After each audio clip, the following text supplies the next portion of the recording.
Eu vou fazer algumas considerações sobre o livro, o primeiro livro das Crônicas, que é o livro que nós estamos fazendo a leitura diária. Esse livro ele é composto vamos apanhar aqui, por 29 capítulos. E ele vai contar a partir de genealogias, vai contar Davi, e nós vamos ir até o cativeiro no segundo livro de Crônicas. Mas no Antigo Testamento hebraico ele é um livro só, e ele não se encontra nessa disposição que nós temos no Antigo Testamento hebraico. Ele é o último livro fechando o Antigo Testamento. Então a colocação desse livro é diferente. E o nome do livro no hebraico é Os Acontecimentos dos Dias. Então seria, em vez de nós estarmos lendo aqui primeiro o livro das Crônicas, nós estaríamos lendo, seria um livro único, os dois, e tu leria aí Os Acontecimentos dos Dias. Na Septuaginta, na Bíblia, no Antigo Testamento grego, aí o nome muda, é As Coisas Esquecidas. Então ele é como se ele estivesse fazendo uma lembrança, e é interessante porque ele inicia em genealogia, vai iniciar em Adão, como se fosse o Gênesis. Então ele vai trazer genealogia desde Adão e vai até Davi, vai trazer Zorobabel, vai trazer muita coisa, praticamente do início até o cativeiro de Israel. Esse livro vai fechar. Então são as coisas esquecidas. Agora, quem é o autor desse livro? Bom, não existe uma certeza do autor, mas possivelmente tenha sido Esdras, o sacerdote, que tenha escrito esse livro. E ele tenha feito juntado toda a história e colocado a história na Bíblia, como as Crônicas dos Reis. Nós iniciamos o capítulo 1 com a genealogia, nós iniciamos em Adão, e aí ele vem trazendo o surgimento de alguns povos, vai trazendo, e aí nós vamos ver sobre no capítulo 2 os 12 filhos de Jacó. Nós vamos ter que, aqui é interessante, muitas vezes quando está lendo ali a gente vê Joabe, que é o comandante do exército de Davi. Ele, na realidade, se tu pegar aqui no capítulo 2, ele vai ser sobrinho de Davi, assim como Abisai e Azael são sobrinhos dele. E a Amasa, que vai ser morto por Joabe, ele seria também sobrinho de Davi e primo de Joabe. Ele traz vai trazendo aqui várias situações de genealogia que são importantes, vai falando muita coisa, e nós vamos no 4, que é descendentes de Judá, no capítulo 5, os filhos de Rúben, no capítulo 6 vai trazer os levitas, os seus ministérios, as suas cidades. No 7 já vai entrar várias genealogias, vai ser Issacar, Benjamim, Manassés, Azer. E no 8 ele vai se bancar um pouco para Benjamim e Saul. Depois, no 9, os habitantes de Jerusalém depois da volta do cativeiro. E aí no 10, nós já vamos passar por 10 aqui, nós vamos ter a morte de Saul, na batalha de Saul e seus filhos, na batalha que eles tiveram com os filisteus. E aí diz que Saul ele se suicida, ele se joga sobre a sua espada e ele morre. E aqui tem algo importante, porque os moradores de Jabes, eles vão e buscam o corpo de Saul e de seus irmãos e sepultam os seus ossos. E existe uma explicação para essa situação, por que os de Jabes eles fizeram esse ato de valor. Porque se tu lembrar, Saul, quando os amonitas eles vêm para destruir Jabes e Gileade, quem faz o livramento de Jabes é Saul. Saul é que toma vingança dos inimigos e ele salva a cidade. Então o povo de Jabes ele tinha uma dívida com Saul, E eles consideravam muito a Saul. E aí eles fazem esse ato e vão e pegam o corpo de Saul e seus filhos e eles vão queimar e vão prantear aqueles dias. E aqui é interessante também que nós vamos ver a causa. Por que causa morreu Saul? E aí tem a causa aqui, por causa da palavra de Deus, que ele não havia guardado. Então ele não guardou, ele desobedeceu e ele morreu por desobediência à palavra de Deus. E também porque ele buscou a adivinhadora para consultar e não buscou o Senhor. Então tu vai lembrar que ele foi a mulher que tinha espírito de adivinha e que fazia consulta aos mortos. E ele vai se morrer por causa de buscar a adivinhação e consulta aos mortos. Porque Deus ele abomina, ele abomina porque não é aceito nas Escrituras. Deus ele diz que não se deve haver ninguém que consulte os mortos. E ele vai buscar essa mulher que tem espírito de adivinha, de vidente, e essa mulher vai consultar os mortos por ele. E aí vai ter uma explicação, porque Deus sabe que não é porque Deus é assim, não, é que vai ter alguma coisa, os mortos vão falar, não, vimos que os mortos não sabem nada. Mas sempre vai haver um espírito de engano nessa consulta. E muitas vezes a gente vai ouvir o que a gente quer ouvir, o que nos agrada o nosso ouvido, mas nós não vamos ouvir o que Deus quer falar conosco, nós vamos ouvir o que o mundo quer, o que o diabo quer, e o que nós queremos ouvir, o que vai ser do nosso agrado. Então, quando nós ouvimos a palavra de Deus, nós vamos ouvir o que Deus quer nos falar. E quando nós consultamos outros, ou consultamos qualquer outra pessoa, muitas vezes nós vamos escutar o que nós queremos, ou o que o diabo quer, ou o que o mundo quer, e nós devemos consultar a palavra de Deus. E ele então morreu por quê? Por causa da palavra do Senhor, que ele não guardou. No capítulo 11, Davi é ungido rei, e aí nós temos os poderosos de Davi, aqueles homens que ajudaram a Davi, e foram homens valorosos, e que Deus usou para trazer grande livramento, são homens poderosos. No capítulo 12, ainda quando Davi está em Ziclag, a cidade que o rei filisteu Aquis, ele dá para Davi morar, e ali vem muitos de Israel se juntar com muitos, trazendo os seus irmãos, e que vêm a Davi, e depois os que vêm a Davi, quando Davi é ungido rei em Hebron sobre Judá. Então em Ziclag ele já recebe ajuda, né? Ajuda para fortalecer o reino na sua mão. E depois, quando ele está em Hebron, que ele é ungido rei sobre Judá, também ali vem muitos para ajudar Davi. No capítulo 13 é interessante porque Davi ele quer trazer a arca para ele. E ele quer trazer a arca de qualquer jeito, porque nos dias de Saul não foi buscado a arca. E a arca ela está em Kiriat Jearim.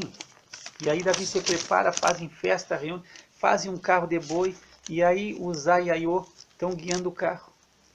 E numa era de Quidom, os bois tropeçaram e Uzai, ele coloca a mão para segurar a arca, e Deus se acende em ira contra Uzai e fere, e faz uma rotura.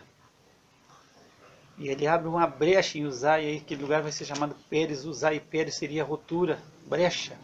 E aí Davi se apavora e não traz a arca da aliança. Para ele, a arca foi colocada na casa de Obed-edom, o giteu, e Deus abençoa a casa de Obed-edom por causa da arca. No capítulo 14, tu vai ver que Davi faz acordo com Irão, e Arão vai abençoar Davi, como vai abençoar também a vida de Salomão. Irão é o rei de Tiro. E aí fala sobre várias vitórias de Davi sobre os filisteus. Ele tem 2 vitórias sobre os filisteus, tem mais outras mulheres que ele toma e filhos que ele gera. No capítulo 15 também é interessante, porque Davi ele queria trazer a arca para ele. E aí ele consultando diz: para aí, nossa arca não veio porque nós não obedecemos a palavra. Então aqui tem um ensinamento para nós. O desejo de Davi trazer a arca para ele era legítimo e era agradável de Deus. Mas ele diz: nós não fizemos conforme a palavra. Então Deus não aceitou. Então, por mais que tu esteja com boa intenção, que tu tenha as melhores das intenções, Nós devemos obedecer a palavra de Deus. E Davi tinha a melhor intenção de criar a arca perto dele, que é a presença de Deus. Mas ele só nós não trouxemos conforme a palavra. Por quê? Porque na arca havia varais, e eram colocadas varas, e os sacerdotes deviam trazer a arca. E eles não fizeram assim. E Moisés tinha ordenado, conforme a palavra do Senhor, que era pelas varas e os sacerdotes que deviam ter trazido. E aí eles cumprem a palavra e conseguem trazer a arca para Jerusalém. Existe aqui um incidente no final que a esposa de Davi, filha de Saul, Mical, ele vê Davi festejando, porque Davi vem dançando, tocando, e ela expressa no seu coração quando vê ele ali, na felicidade que ele se encontra por trazer a arca de Deus. No capítulo 16 nós vamos ver um salmo de Davi. Ele começa a agradecer por tudo que Deus tem feito, e ele se alegra. No capítulo 17, Davi tem no seu coração de edificar uma casa ao Senhor, mas Deus não vai permitir, mas Salomão vai construir essa casa. Mas Deus se agrada daquilo que ele tem no seu coração, porque Deus ele habitava entre os querubins na arca e no tabernáculo que era de tenda. Mas Davi diz, não, eu habito numa casa e Deus está numa tenda, eu quero fazer uma casa, eu quero fazer um edifício para Deus. Ele quer edificar um templo. E Deus se agrada do desejo do coração dele, porque nunca ninguém, nesses mais de 500 anos passados, ninguém pensou nisso. E a gente vê que Davi tem um coração no Senhor. Ele tem os pés no chão, mas o coração dele está no trono. Ele está parado, mas assim, o que ele pode fazer? Eu moro em casa exceto, mas a arca da aliança do Senhor está debaixo de cortinas. E ele quer edificar uma casa para Deus, ele quer agradar a Deus. Quem sabe essa seja a motivação maior da vida de Davi. O norte dele é agradar a Deus. Então ele sempre está procurando o que ele pode fazer de melhor para Deus. E quem sabe aqui seja um espelho para a nossa vida. Quando nós vemos Saul que não guardou a palavra, nós temos que ver, será que nós estamos? Será que nós não somos Saul na nossa vida? Consultando outros tipos, buscando consultar os outros e deixando de consultar o Senhor. Será que não é isso que eu estou fazendo na minha vida? Eu estou guardando a palavra? Eu estou consultando a Deus para fazer as coisas? Eu estou consultando os homens, estou consultando os outros? Então isso eu tenho que entender. E no capítulo 17 nós vimos aqui agora Davi, será que o meu coração está assim? Eu estou dia e noite pensando em como vou agradar a Deus. E tu vai ver no Salmo, Davi diz assim, eu não vou entrar, não vou dar descanso aos meus olhos, não vou entrar na minha cama para deitar, enquanto eu não achar um lugar para a casa de Deus. Então existe um desejo no seu coração, algo que norteia a sua vida, que agradar a Deus, ele tem um coração agradecido. E eu te pergunto, tu tem um coração agradecido? Eu tenho um coração agradecido, ou nós temos um coração cheio de amargura? Nós temos um coração agradecido a Deus? Ou o nosso coração é cheio de mágoa, de ressentimento, cheio de tristeza? O nosso coração é um poço de amargura e só de murmuração. Agora aqui nós estamos vendo um homem que tem um coração agradecido, ele está um coração cheio de gratidão e ele quer fazer algo para Deus, ele está vivendo para agradecer a Deus, para ser grato a Deus. E nós, muitas vezes, o nosso coração é cheio de mágoa, ressentimento com fulano, com ciclano, com Deus, com o passado, com nossos pais, com nossos avós, com o mundo, com o sol, com a lua, tudo é ressentimento. E o nosso coração não é um coração agradecido. Só de nós termos levantado hoje, a gente tem que dar graças a Deus. Nós não temos tudo que nós queremos, mas nós temos a Deus na nossa vida, que é tudo. E Deus traz promessas sobre a casa de Davi, e ele é agradecido a Deus pela honra que Deus tem feito a ele. E ele diz, tu conhece o teu servo, tu sabe, Deus assim, tu me conhece. E Davi, ele é transparente diante de Deus. Ele é um homem humilde. Ele é um homem com o coração no trono, os pés na terra, o coração dele está sempre no trono de Deus. E ele tem muita humildade e Deus se agrada dele. E por isso, embora que o homem segundo o coração de Deus não é um homem que não peca, ele pecou, mas ele é um coração agradecido. No capítulo 18 nós vemos mais diversas vitórias de Davi. E no 19 existe quando Davi ele quer honrar Naás, o rei dos filhos de Amon que morreu, mas o filho de Naás que vai reinar, ele ultraja quando Davi manda homens para consolar, ele ultraja, e aí existe guerra, e Davi vai tomar a capital dos Amonitas e vai botar outro rei no seu lugar. No 20 também nós temos diversas vitórias de Davi. No 21, Satanás se levanta contra Israel e incita Davi a numerar a Israel. E Davi cai na trampa. E aqui a gente tem que entender por que é uma trampa isso aqui. Porque a confiança de Israel está em Deus, não é no número do seu exército, mas Davi quer saber o exército, o que ele conta, ele quer saber qual é o número de exército que ele tem para contar. E aí Deus se levanta e Deus propõe para ele 3 coisas, ou para que ele escolha 3 anos de fome, 3 meses sendo consumido diante dos adversários, e a espada do inimigo te alcance, ou que 3 dias a espada do Senhor, a peste na terra. E nós estamos estudando o livro de Apocalipse, e aí nós vamos ver que Deus vai, juízo de Deus é a peste, a espada de Deus é a peste, e vai cair sobre as nações. E aqui, quando a peste, Davi escolhe os 3 dias, porque ele é inteligente, ele diz assim, caia eu nas mãos do Senhor. Ele está angustiado, porque foi ele que pecou, eles não foi os outros, foi ele que pecou. Mas Deus propôs 3 coisas, eles pequei gravemente, então ele reconhece que ele foi enganado, que ele caiu numa trampa, e eu tenho dito no livro de Apocalipse, quando nós estamos estudando, Satanás é o mestre do engano. E aí Davi diz, olha, pequei gravemente. E aí quando tem essas 3 proposições, ele entra em angústia, mas ele diz assim, caiu nas mãos de Deus. Por quê? Porque Deus, mesmo na ira, Deus é misericordioso. Lá em Apocalipse nós vamos ver, mesmo quando a ira de Deus está se manifestando, aparece sempre a misericórdia do Senhor. E aí 3 dias a peste vem com força sobre Israel. E essa peste começa, e aí a peste, que é a espada do Senhor, começa a matar a gente, e já caem 70 mil homens mortos. E aí Deus manda um anjo a Jerusalém para destruir. Mas quando Deus faz isso, Deus se arrepende, porque Deus é misericordioso e manda o anjo destruidor que retire a sua mão. E esse anjo do Senhor estava junto à eira de Ormã, o Jebuseu. E aí Davi ali, ele vai oferecer holocaustos, ele vai comprar aquele lugar de Ormã. E o Jebuseu. E ali o templo vai ser edificado naquele lugar. E ali ele vai oferecer sacrifícios, e mais uma vez Deus responde com fogo dos céus sobre o altar do holocausto. E Deus responde com fogo, como respondeu com Elias, agora Deus responde como Deus aceita, e aí o anjo torna a espada a bainha.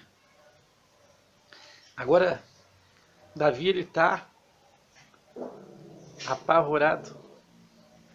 E aí essas coisas que a gente fica dizendo sempre, não, Deus é maravilhoso, Deus é bom, Deus é só amor, e a gente diz para o pessoal que não conhece, não, Deus é só amor, Deus é só amor, e a gente está preocupado em dizer para todo mundo que Deus é só amor, só que não é assim. Nós estamos preocupados em dizer, não, Deus é um Deus que se ira também, é um Deus com fogo consumidor, e a gente tem que também, não adianta nós viver dizendo, não, é só tudo paz e amor, não é paz e amor. Deus é Deus, fogo consumidor, e olha, é terrível, horrenda coisa que aí nós vamos Deus vivo. Quando Jesus fala sobre Deus, e o único que conhece Deus Pai é Jesus assim, temam Deus. Então, se Jesus está dizendo assim, teme a Deus, Jesus não está brincando, ele não está querendo colocar medo. Deus é aquele avôzinho bom, gente boa, que tudo está legal, que tudo está maravilha para ele. Não é assim, Deus é um Deus que se ira todos os dias. Então Jesus diz assim, temam o Pai. Vocês têm medo de muita coisa? Não, não teme quem faz matar o corpo, quem faz isso, quem faz... Não temo mais nada. Agora, tem que temer? Temo o Pai. Então ele conhece o Pai. Eu escutava de uma mensagem do pastor John MacArthur, ele diz assim, olha, Jesus é o único que conhece, ele diz assim, e o conselho de Jesus é temo o Pai, olha, vamos seguir o conselho de Jesus, vamos temer o Pai. É perigoso nós cair na mão de Deus. Então, se tem que temer, só teme a Deus. E nós temos um monte de medo, temos medo de morrer, medo de escuro, medo de sapo, medo de bicho, medo de falar em público. Diz que esse é o maior medo que existe, o ser humano, falar em público. Nós temos medo de rato, medo de morrer, medo de ser assaltado, medo de dar um ataque cardíaco, medo da pressão alta, medo de ficar louco. Nós temos cheio de medo. Medos normais e medos anormais. Medo de ficar fechado, num lugar escuro, fechado. Mas Jesus, olha, temo o Pai. Esse que vocês têm que temer, não tem mais nada. Você tem que temer, tema o Pai, só esse. E aqui, como Moisés, eu queria que tu lembrasse, Moisés disse assim, ó, quando ele está na presença de Deus, eu estou todo apavorado, ó, e trêmulo. Agora aqui, Davi, esse homem que conhecia, que procurava só agradar a Deus, diz que ele já não podia ir perante o Senhor consultar a Deus, porque ele estava aterrorizado. Então ele deu um pânico em Davi, ele entrou em pânico por ver o terror da espada do anjo do Senhor. No capítulo 22, ele faz os preparativos para construir o templo, mas por causa que ele derramou muito sangue, e fez grandes guerras, ele não vai edificar a casa. Mas Davi vai fazer no 23, a Salomão, rei Salomão, vai edificar a casa. Depois tem os deveres e as funções dos levitas, e a gente vai ver que os levitas vão trabalhar na obra, e vai ter no 24 de divisões dos sacerdotes, mais os cantores e as suas divisões, a função dos porteiros. Então aqui nós vamos entrar até o 27.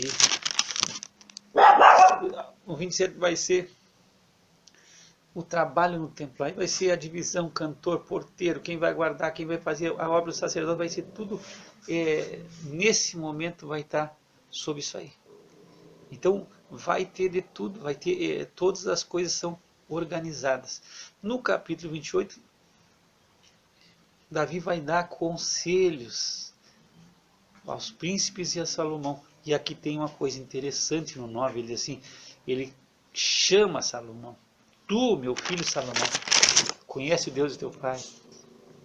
Então olha só, o conselho que Davi está dando, e quem sabe seja o conselho que tu tem que dar e que eu tenho que dar para os meus filhos, conhece o Deus de teu pai. Primeiro ele tem que ser o teu Deus. E ele tem que ser o teu Deus. E aí tu dizer para o teu filho, dizer assim, olha, conhece o Deus do teu pai. Esse é o melhor conselho que um pai pode dar para um filho. Quem sabe tu está dizendo, não, meu filho prospera, meu filho estuda.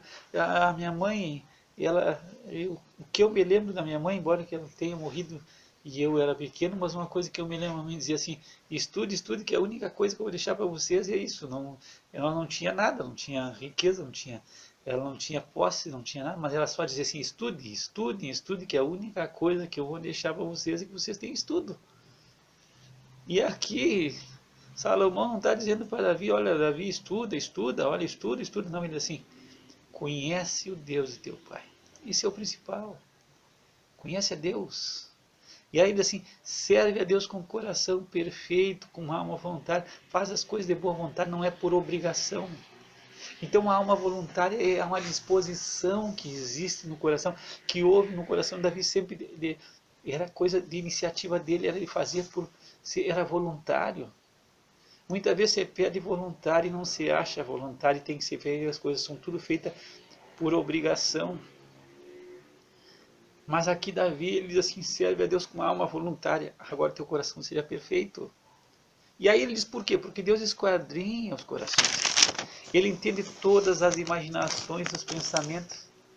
E agora, se tu buscar o Senhor, Ele vai se deixar achar. Porém, se tu deixar, Deus vai te rejeitar para sempre. Então, aí é importante muitas pessoas assim, não, Deus está fora da minha vida, mas está tranquilo. E aí acha que Deus não vai te rejeitar para sempre, que Deus vai ficar assim toda a vida. Não importa o que faça, não importa. Existe uma crença, não sei se tu sabe que, eu não sei se é essa palavra certa, eu sei a palavra em espanhol, porque eu estudo muito em espanhol, então, universalismo. Então o universalismo ele quer assim, todo mundo vai ser salvo. Deus vai salvar todo mundo. E não importa a religião que esteja, como aquela história dos romanos, todos os caminhos levam a Roma. Então tudo que fala em Deus, todas as religiões são boas, porque fala em Deus, isso é um engano, é uma mentira terrível de Satanás, isso é um engano. Já não, tu está aqui, fala em Deus, fica tranquilo. Não, não é. E esse universalismo que você crê que todo mundo vai ser salvo, independente do que creia, do que faça, não. Se tu deixar Deus, Deus vai te rejeitar para sempre, quanto que é para sempre. Assim, de simples, de uma maneira simples, para sempre, tu vai ser rejeitado para sempre. Se tu deixar o Senhor, tu quer seguir uma religião, eu quero seguir uma religião, eu quero seguir uma filosofia de vida, eu quero seguir, alguns dizem assim, não, a minha religião é fazer o bem. Ah, não, tudo bem, pode seguir fazendo bem, só que Deus vai te rejeitar para sempre. E segue fazendo bem, e seguindo fazendo bem, tu vai seguir até tu estar eternamente perdido no fogo eterno. E aí tu vai dizer assim, eu fiz o bem, tá, tudo bem, fez o bem, mas tu não é bom, meu querido. Tu é mau. Então não pode até fazer o bem, mas só que tu não te esquece que tu é mau. Então as religiões gostam de dizer que não, tu é uma pessoa boa. Tu tem um coração bom. Tu tem uma áurea boa. A gente vê uma áurea boa, tipo, parece que o bem está te cercando. Só que Jesus não diz assim. A palavra de Deus nos confronta assim. Enganoso é o coração do homem e perverso mais do que todas as coisas. Deus conhece teu coração e sabe que tu é mau, como sabe que eu sou mau e que eu sou um pecador perdido. Mas as religiões, não, eu vejo assim, eu vejo um bem para ti, assim, tu é uma pessoa que tu tem um bom coração, uma áurea boa. Não, tu não tem áurea boa, tu não tem coração bom, tu tem um coração mau. É isso que a Bíblia diz. Então Deus nos confronta. Agora as religiões não nos confrontam. As religiões só passam a mão por cima, perdão, as mãos por cima de nós e nos tentam dizer, não, tu é gente boa, tu é uma pessoa de coração bom, de repente tu está sendo mal entendido, mal compreendido, mas tudo vai acabar bem. Não, não vai acabar bem. As coisas vão acabar mal, Deus vai te rejeitar para sempre.